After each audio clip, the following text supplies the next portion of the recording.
हमारी आज की स्टोरी का नाम है गोल्डन एग्स। गोल्डन को हिंदी में कहते हैं सुनहरे या सोने के। एग्स को हिंदी में कहते हैं अंडे, सोने के अंडे। अवॉइड ग्रीडीनेस, अवॉइड को हिंदी में कहते हैं ना करना या बचना।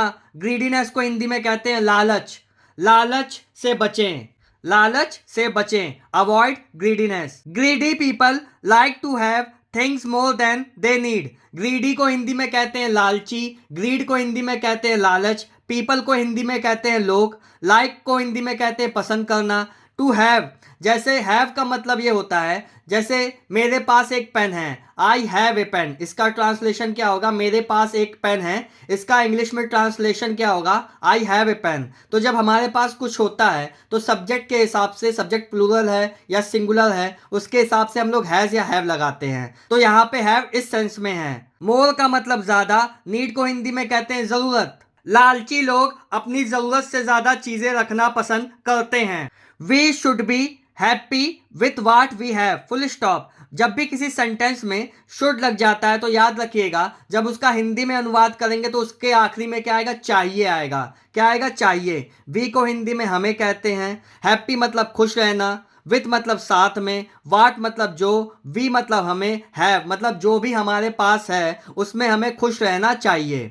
We should be happy with what we have, full stop. हमारे पास जो कुछ भी है उसमें हमें खुश रहना चाहिए। When we try to get more, comma, when का मतलब होता है जब, we का मतलब हम, try मतलब कोशिश करना या प्रयास करना, to get more मतलब और पाने की। ये हमारा किस टेंस का सेंटेंस हो गया? ये हमारा प्रेजेंट इंडेफिनिट टेंस का सेंटेंस हो गया, क्योंकि देखिए इसमें सब्जेक्ट के बाद क्या है? वर्ब की फर्स्ट फॉर्म आ रही है। जब सब्जेक्ट सिंगुलर होगा तो सब्जेक्ट के बाद वर्ब की फर्स्ट फॉर्म में एस या ईएस लगता है, लेकिन प्लूरल होगा तो केवल वर्ब की फर्स्ट फॉर्म रहती है, याद रखिएगा। तो जब इसका हिंदी में अनुवाद करेंगे तो आखिरी में क्या आएगा? ता है, ती है, ते हैं आएगा। किसके हिसाब से? सब्जेक्ट के हिसाब से।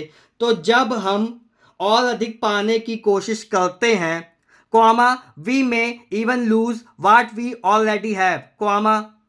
देखिए जब भी किसी सेंटेंस में लग जाता है तो उसका हिंदी में जब अनुवाद करते हैं तो सकता है, सकती हैं, सकते हैं आता है। किसके हिसाब से? सब्जेक्ट के हिसाब से। लेकिन कैन जब आता है तो उसमें भी यही होता है, सकता है, सकती हैं, सकते हैं आता है।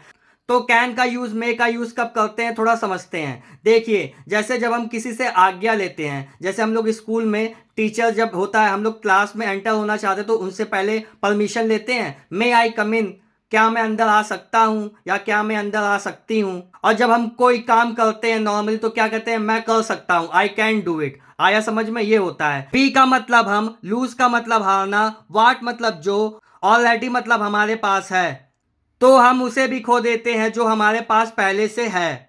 Just like the fisherman in the story. Just like को हिंदी में कहते हैं जैसे कि, फिशरमैन को हिंदी में कहते हैं मछुआरा, इन दिस स्टोरी, स्टोरी को हिंदी में कहते हैं कहानी। ठीक इस कहानी में मछुआरे की तरह। Tapan the fisherman worked hard day and night, full stop. Fisherman को हिंदी में कहते हैं मछुआरा, वर्कड हार्ड का मतलब होता है कड़ी मेहनत, डे को हिंदी में कहते हैं दिन, एंड को हिंदी में कहते हैं और, नाइट को हिंदी में कहते हैं रात। ये तपन से लेकर के नाइट तक हमारा कौन सा टेंस है? पास्ट इंडेफिनिट टेंस है, क्योंकि यहाँ सब्जेक्ट के बाद क्या है? वर्ब की सेकंड फॉर्म आ रही है। तो जब इसका हिंदी में अनुवाद करेंगे तो आखिरी में क्या आएगा? ता था, ती थी, ते थे, या आ या ई या ए आएगा। मछुआरे तपन ने दिन रात कड़ी मेहनत की। Every day he went to the river to catch fish, full stop. Catch का मतलब होता है पकड़ना, फिश को हिंदी में कहते हैं मछली, एवरीडे को हिंदी में कहते हैं प्रतिदिन। सब्जेक्ट के बाद क्या? वेंट मतलब जाता था, टू द रिवर, रिवर को हिंदी में कहते हैं नदी। देखिए ये कौन सा टेंस है? एवरीडे से फिश तक, ये हमारा है पास्ट इंडेफिनिट टेंस। क्यों? क्योंकि सब्जेक्ट के बाद क्या है? वर्ब की सेकंड फॉर्म आ रही है, गो की सेकंड फॉर्म है, गो, वेंट, गॉन। तो जब हिंदी में अनुवाद करेंगे तो आखिरी में क्या आएगा सेंटेंस में? ता था, ती थी, ते थे, या आ या ई या ए आएगा। एवरी डे को हिंदी में क्या कहते हैं? हर दिन या प्रतिदिन। प्रतिदिन वह मछली पकड़ने नदी पर जाता था। One day while fishing he caught a bottle, full stop. One day, one को हिंदी में कहते हैं एक, डे को हिंदी में कहते हैं दिन, वाइल्ड मतलब, वाइल्ड फिशिंग का मतलब मछली पकड़ते समय, ही कॉट अ बॉटल, बॉटल को हिंदी में कहते हैं बोतल, कॉट का मतलब पकड़ना, ही का मतलब वह या उसने। ही से लेकर के बॉटल तक भी हमारा कौन सा टेंस है? पास्ट इंडेफिनिट टेंस है, क्योंकि सब्जेक्ट के बाद क्या है? वर्ब की सेकंड फॉर्म आ रही है। एक दिन मछली पकड़ते समय उसने एक बोतल पकड़ी। The bottle looked old, full stop. Look मतलब लगना या दिखना, ओल्ड मतलब पुराना, बॉटल को बॉटल कहते हैं। ये भी हमारा कौन सा टेंस है? दा से लेकर के ओल्ड तक पास्ट इंडेफिनिट टेंस है, क्योंकि इसमें क्या सब्जेक्ट के बाद क्या वर्ब की सेकंड फॉर्म आ रही है। तो इसका हिंदी में अनुवाद करेंगे तो क्या आएगा? आखिरी में ता था तीती ते थे, या आ या ई या ए आएगा। बोतल पुरानी लगी या बोतल पुरानी लग रही थी। Tapan opened the lid of the bottle and a fairy came out, full stop. Lid को हिंदी में कहते हैं ढक्कन, बोतल ओपन का मतलब होता है खोलना, एंड को हिंदी में कहते हैं और, ए फेयरी केम आउट। देखिए सब्जेक्ट के बाद क्या वर्ब की सेकंड फॉर्म, तो ये हमारा कौन सा टेंस है? Past indefinite tense. A fairy एक परी, केम मतलब आना, आउट मतलब बाहर। तपन ने बोतल का ढक्कन खोला और एक परी बाहर आई। The fairy asked him to make a wish, full stop. Fairy को हिंदी में कहते हैं परी, आस्क मतलब पूछना, हिम मतलब उससे, to make a wish a wish मतलब इच्छा मांगो, कोई कुछ मांग लो। दा से लेकर के विश तक कौन सा टेंस है? पास्ट इंडेफिनिट टेंस, क्योंकि सब्जेक्ट के बाद क्या वर्ब की सेकंड फॉर्म आ रही है। परी ने उससे एक इच्छा करने के लिए कहा, फुल। परी ने उससे कुछ मांगने को कहा या परी ने उससे कुछ इच्छा मांगने को कहा। Surprised to see the fairy, comma Tapan said, comma inverted comma start, I am very poor, full stop. Surprised का मतलब होता है आश्चर्यचकित होना, टू सी मतलब देखना, द फेयरी, फेयरी मतलब परी को देखकर आश्चर्यचकित होकर तपन ने कहा, आई एम वेरी पुअर। देखिए सब्जेक्ट के बाद क्या आ रहा है? एम आ रहा है, उसके बाद ऑब्जेक्ट। ये हमारा किस टेंस का सेंटेंस हो गया? प्रेजेंट टेंस का, क्योंकि एम क्या होती है? प्रेजेंट टेंस की हेल्पिंग वर्ब है। तो इसमें क्या होगा? जब इसका हिंदी में अनुवाद करेंगे तो आखिरी में है आएगा, याद रखिएगा। आई का मतलब मैं, पुअर का मतलब गरीब, वेरी का मतलब बहुत, am, I am very poor, मैं बहुत गरीब हूँ। Please give me a regular source of money, full stop, inverted comma close. Please मतलब कृपया, गिव मतलब देना, मी मतलब मुझे, रेगुलर सोर्स स्रोत जिससे मुझे पैसा मिलता रहे, मनी मतलब पैसा। कृपया करके मुझे एक दैनिक स्रोत दे दो पैसे का। His wish was fulfilled, and को हिंदी में कहते हैं और, फुलफिल्ड का मतलब होता है पूरा होना। वाज लग गया, इसका मतलब हिज से लेकर के फुलफिल्ड तक का जब हिंदी में अनुवाद करेंगे तो आखिरी में क्या आएगा? था थी थे आएगा, क्योंकि क्या वाज लग गया। वाज का किसकी हेल्पिंग वर्ब होती? पास्ट की। हिज विश को हिंदी में क्या कहेंगे? उसकी इच्छा। उसकी इच्छा पूरी हुई, and all the fairy gave him a hen who would lay a golden egg every day, full stop. The fairy gave him a hen। देखिए दा से लेकर के hen तक कौन सा टेंस है? पास्ट इंडेफिनिट टेंस है, क्योंकि सब्जेक्ट के बाद क्या आ रहा है? वर्ब की सेकंड फॉर्म आ रही है। द फेरी मतलब परी ने, गेव मतलब देना, हिम ए hen मतलब मुर्गी। परी ने उसे एक मुर्गी दी। वो वुड ले ए गोल्डन एग एवरी डे। ए गोल्डन एग एक सोने का अंडा, एवरी डे मतलब प्रतिदिन या रोज। वो मतलब जो, वुड ले उसे देती थी, जो प्रतिदिन एक सोने का अंडा देती थी। Tapan started getting one golden egg every day from the hen, full stop. One golden egg मतलब एक सोने का अंडा, एवरी डे मतलब प्रतिदिन, फ्रॉम द hen मतलब किससे? मुर्गी से। गेटिंग मतलब मिलना, स्टार्टेड मतलब शुरू हो गया। तपन को मुर्गी से प्रतिदिन एक सोने का अंडा मिलना शुरू हो गया। डे बाय डे, दिन प्रतिदिन। ही बिकेम रिच, ही से लेकर के रिच तक कौन सा सेंटेंस है? ये हमारा पास्ट इंडेफिनिट टेंस है, क्योंकि इसमें सब्जेक्ट के बाद क्या वर्ब की सेकंड फॉर्म। तो इसका हिंदी में अनुवाद करेंगे तो क्या आएगा? ता था तीती ते थे, या आ या ई या ए आएगा। डे बाय डे, दिन पर दिन वह अमीर होता गया। He stopped working hard and started enjoying his life, full stop. He को हिंदी में कहते हैं उसने, स्टॉप मतलब बंद करना, वर्किंग हार्ड मतलब कड़ी मेहनत, एंड को हिंदी में कहते हैं और, स्टार्टेड मतलब शुरू कर दिया, एंजॉय मतलब आनंद लेना, हिज लाइफ मतलब उसकी जिंदगी। ये कौन सा टेंस है? हमारा पास्ट इंडेफिनिट टेंस, क्योंकि इसमें सब्जेक्ट के बाद क्या वर्ब की सेकंड फॉर्म आ रही है। उसने कड़ी मेहनत करना बंद कर दिया और अपने जीवन का आनंद लेना शुरू कर दिया।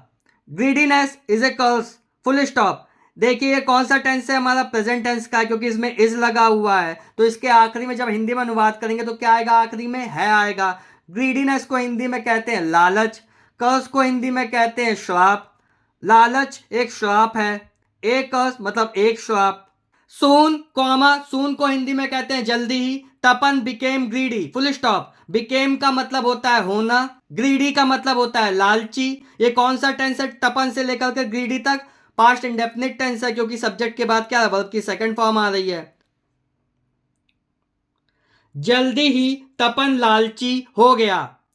ही thought of getting all the gold in one go full stop. One go का मतलब होता है एक बार में। वन गो का मतलब क्या होता है हिंदी में? एक बार में। गोल्ड, द गोल्ड का मतलब सोना। उसने एक ही बार में सारा सोना प्राप्त करने के बारे में सोचा। नेक्स्ट मॉर्निंग कॉमा नेक्स्ट का मतलब होता है अगली, मॉर्निंग मतलब सुबह। He got a big knife and killed the hen full stop. Hen को हिंदी में कहते हैं मुर्गी, किल्ड को हिंदी में कहते हैं मारना, एंड को हिंदी में कहते हैं और, नाइफ को हिंदी में कहते हैं चाकू। बिग का मतलब होता है बड़ा, बड़ा चाकू। ही गॉट का मतलब होता है पाना, गॉट का मतलब होता है पाना या लेना। अगली सुबह उसने एक बड़ा चाकू लिया और मुर्गी को मार डाला। ही thought of getting a stomach full of golden eggs full stop. Golden eggs को हिंदी में कहते हैं सोने के अंडे, स्टमक को हिंदी में कहते हैं पेट। थॉट का मतलब सोचना। उसने सोचा पेट सोने के अंडे से भरा हुआ है। All he found was blood full stop. Blood को हिंदी में कहते हैं खून। वाज लग गया, इसका मतलब जब इसका हिंदी में अनुवाद करेंगे या तो था थी थे आएगा, या आ या ई या ए आएगा। फाउंड का मतलब मिलना, उसे केवल खून मिला। He killed the poor little hen. Hen को हिंदी में मुर्गी कहते हैं, लिटिल को हिंदी में छोटी कहते हैं। पुअर का मतलब यहाँ गरीब नहीं है, यहाँ पुअर का मतलब है बेचारी। किल्ड का मतलब मारना या हत्या करना। ही का मतलब उसने इस बेचारी छोटी मुर्गी को मार डाला। वो मतलब जो। गेव हिम ए golden egg every day. Gave का मतलब देना, हिम का मतलब उसको, ए गोल्डन एग का मतलब एक सोने का अंडा, एवरीडे मतलब प्रतिदिन। उसने उस गरीब या बेचारी छोटी मुर्गी को मार डाला जो उसे प्रतिदिन सोने का अंडा देती थी। His greed made him penniless and again he started living a poor life. Full stop. Poor life मतलब गरीबी का जीवन, लिविंग मतलब जीना, स्टार्टेड मतलब शुरू कर दिया, अगेन मतलब फिर से, पेनलेस मतलब होता है, पेनलेस मतलब होता है दरिद्र या गरीब, मेड मतलब बन गया, ग्रीड मतलब लालच, हिज मतलब उसका। हिज से लेकर के पेनलेस तक हमारा कौन सा टेंस है? पास्ट इंडेफिनिट टेंस है, क्योंकि सब्जेक्ट के बाद क्या वर्ब की सेकंड फॉर्म आ रही है। उसी तरीके से ही से लेकर के लाइफ तक भी हमारा कौन सा टेंस है? पास्ट इंडेफिनिट टेंस है, क्योंकि इसमें सब्जेक्ट के बाद क्या आ रहा है? वर्ब की सेकंड फॉर्म आ रही है। हिज ग्रीड उसके लालच ने उसे दरिद्र बना दिया, एंड और अगेन का मतलब फिर से, वह फिर से गरीब जीवन जीने लगा। Greed is bad as it makes us want more and more full stop. Greed is bad, bad का मतलब बुरा, ग्रीड मतलब लालच, इज लग गया, इसका मतलब जब इसका हिंदी में अनुवाद करेंगे तो आखिरी में क्या आएगा? है आएगा। लालच बुरी है। It makes us want more and more. It से लेकर के मोर तक कौन सा टेंस है? प्रेजेंट इंडेफिनिट टेंस है, क्योंकि सब्जेक्ट के बाद क्या वर्ब की फर्स्ट फॉर्म इसमें क्या लगा है? एस लगा हुआ है। मेक मतलब बनाना, वांट मतलब चाहना। लालच बुरी है क्योंकि हम ज्यादा से ज्यादा चाहने लगते हैं। Greedy people are never happy. Never का मतलब कभी नहीं, हैप्पी का मतलब खुश, ग्रीडी का मतलब लालची, पीपल का मतलब लोग। ये हमारा किस टेंस का सेंटेंस हो गया? प्रेजेंट टेंस का, क्योंकि इसमें आर लगा है। तो इसका हिंदी में जब अनुवाद करेंगे तो क्या आएगा? या तो है या ही या है आएगा। आया समझ में? लालची लोग कभी सुखी नहीं होते या लालची लोग कभी खुश नहीं होते। अगर आपको स्टोरी अच्छी लगी हो तो चैनल को सब्सक्राइब कीजिएगा, वीडियो को लाइक कीजिएगा। Thank you.